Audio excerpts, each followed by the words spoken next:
वियोगी होगा पहला कवि, आहा से उपजा होगा गान, उमड़ आंखों से चुपचाप वही होगी कविता अनजान। सुमित्रानंदन पंत की बहुत ही खूबसूरत पंक्तियां। नमस्कार दोस्तों, मैं किशोर कुमार रावत आज आपके समक्ष पेश हूं अपनी नई कविता को लेकर, जिसका शीर्षक है कविता भी सांस लेती है। जी हाँ दोस्तों, कविता भी सांस लेती है। कहते हैं जहां न पहुंचे रवि वहां पहुंचे कवि। कविता की पहुंच हर एक दिल तक है। कविता हमारी भावनाओं को ओत प्रोत करती है, मन का मर्म है, भावनाओं का चर्म है कविता।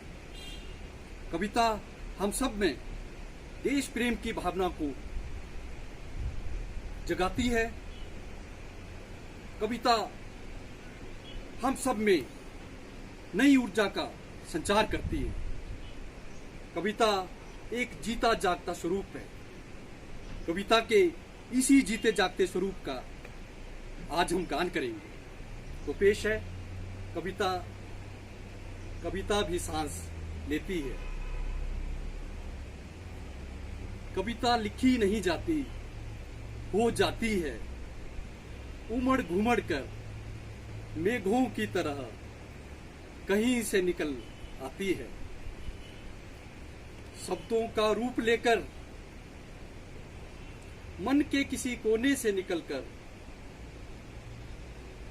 लेखनी के लहू से कागज पर जन्मी जाती है।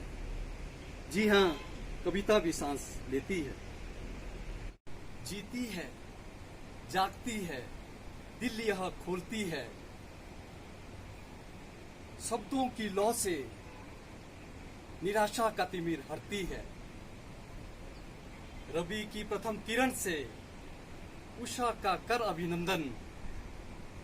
आशाओं के नवरंग जीवन में भरती है।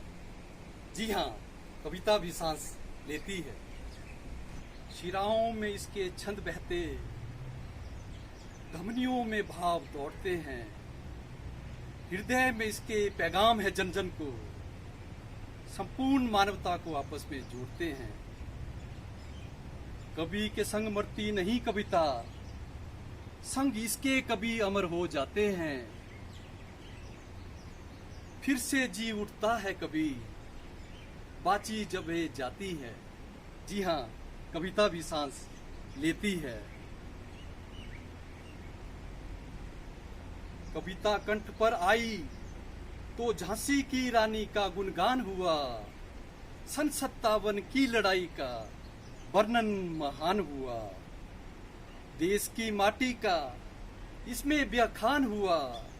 वीरों की गाथाओं का इसमें सम्मान हुआ। खौफ घर कर गया फिरंगी में, आजादी की जब इसमें स्तुति हुई। खौल उठा लहू वीरों का, कविता जब जज्बाती हुई। कविता के भाव से देश प्रेम की जगी अलख। फिरंगी फिर भागा देश से, ओज जब इसका हुआ तलक। वतन की आजादी की सबने मन में ठानी थी। कविता के कंठ में आजादी की जब बानी थी। कविता कवि का मधुमास है, जीवन का आभास है। दूर क्षितिज पर गगन चोटी का मनमोदक एहसास है। जन जन के हृदय में कविता अनवरत बहती जाती है। जी हां, कविता भी सांस लेती है। रहेगी नभ में जब तक चांदनी, रवि का जब तक तेज रहे।